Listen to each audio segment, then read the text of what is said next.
Here we are, 11 minutes, 12 minutes past 8, speaking exclusively to GB News. The Home Secretary, Shabana Mahmood, has outlined how she will salvage the grooming gang inquiry after 48 hours of complete chaos. Well, speaking to us last night, the Home Secretary said it's time for truth. For years, the victims were ignored. A few, this channel amongst them, listened to them and gave them voice. But to its eternal discredit, the state in its many forms did not heed their call until it was far too late. Yeah, this comes after Jess Phillips is facing calls to resign. This is because she was the one who actually questioned whether the remit should be expanded and asked the victims to do that.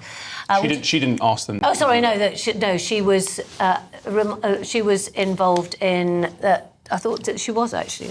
But how did what she say yesterday, Charlie, go down? Exactly. How was it received? Well, the panel had been asked, the panel of survivors were asked, do you want to expand the remit? Right. And that panel is independent of the Home Office. Right, so where was Jess Phillips's thing? Well, Jess Phillips wrote a letter to the Home Affairs Select Committee saying it was untrue that there was any risk that the scope could be expanded. And now, if you think about what it felt like for those survivors on that panel who've been told and asked, do you want to expand the remit by this charity called NWG who's running the panel, only for Jess Phillips to then say in a letter it's untrue that they're going to look at widening the scope.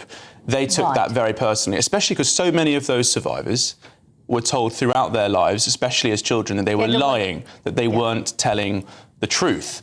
And I think this statement from Shabana Mahmood, the Home Secretary, last night, I think they're trying to essentially take the conversation away from Jess Phillips a bit, because the Safeguarding Minister has got herself in a bit of a muddle here, and there is a lot of anger from those victims calling for her to resign, including Fiona Goddard, the survivor from Bradford, who shared with us these concerns that they had and the questions about expanding the remit. We reported on this last week that a lot of survivors on the panel were worried about that expansion.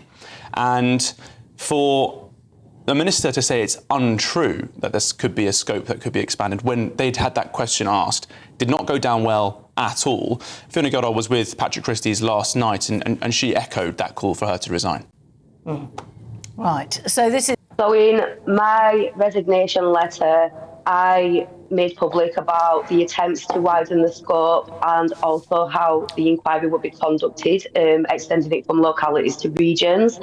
She said that them claims were categorically untrue, even though she was aware of them because of personal text I'd sent to her outlining what we were being asked. And her response back to me was that she knew that the question was being asked and that she couldn't make the decision without it being consulted on. So she called me a liar while she knew the truth. This is very difficult for Jess Phillips and the government, I think, for them to refer to those claims as untrue. It was also, I took it quite personally as well, to have the Minister say in the House of Commons that there had been spreading misinformation and untrue claims. When I had evidence from September that these survivors had been asked this question. But the difference is, Charlie, I'll just say this to you, to your absolute eternal credit. I listen to you, I believe you, I listen to Jess Phillips, I don't believe her. The problem she's got, and I think it is something that the Home Office are going to be really conscious of, is that this panel was asked that question. They can't dodge that. They can say that this charity, NWG, was running this panel independently of the Home Office. But Jess Phillips herself knew that that question had been asked because survivors on the panel had told her about it. So it's a problem. I think the problem with this is that you have headlines like that on the Daily Mail, grooming gangs inquiry in chaos, which when we look at all the other inquiries that we have, which take so long in the first place, and these are people who've been waiting for years. Penny, justice. The problem is it's been politicised. It's a simple thing. Wrongs have been committed, absolutely atrocious things against these people. And people aren't seeing them as people. They're not looking and saying, look at how that girl's life has been ruined. Who did that? And they know who did it, and they're not doing anything about it. Make it simple. It doesn't have to be as complicated as they're making it. It doesn't have to be complicated. And amid all of this, last night, one woman, Jessica, not her real name, became the fourth member of the panel to quit.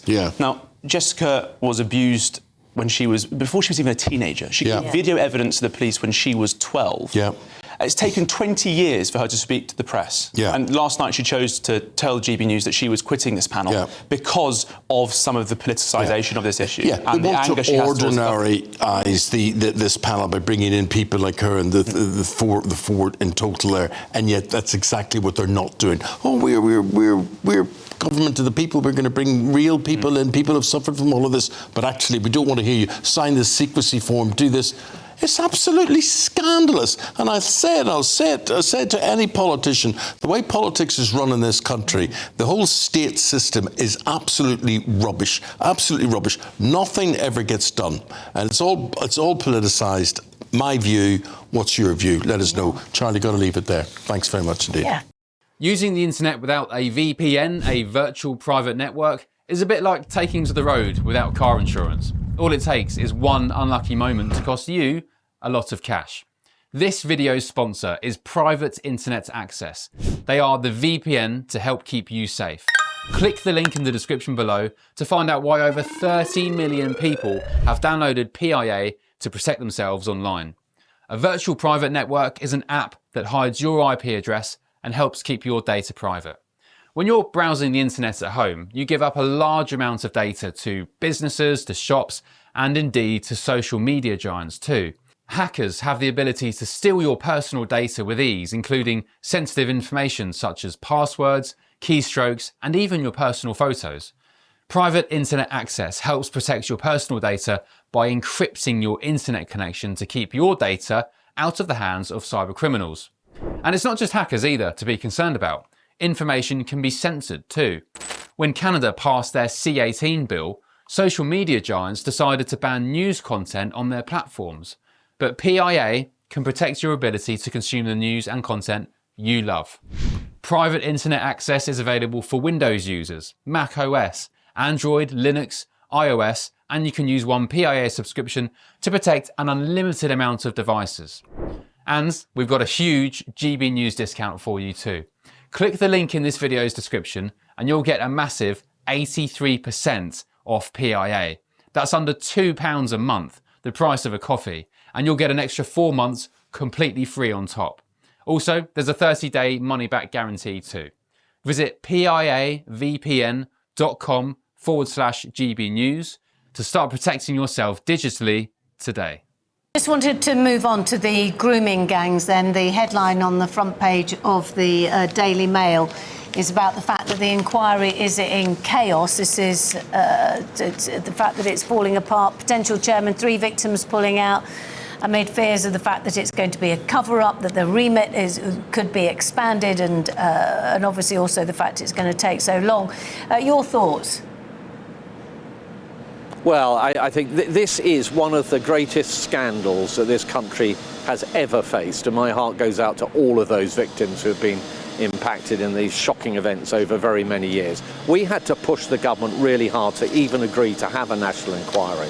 We made it clear that it should be a statutory inquiry, a judge-led inquiry, so either a retired or an active judge leading it. And what we've ended up with is very little progress since the original announcements were made by the government a few months ago, and a situation, as you say, where those on the victims panel do not have confidence, do not trust the system, and are pointing, amongst other things, to the fact that it's a retired policeman and a retired social worker that are being put forward to lead this inquiry. And they're two of the categories that are actually part of the investigative work that's going to have to be carried out here. So it is a shambles, and the government needs to get a grip. It owes it to the victims to do that. Yeah, investigators investigating themselves, or the areas. Well, that they were in. that's what they're fearing. Yeah. That's what they're fearing.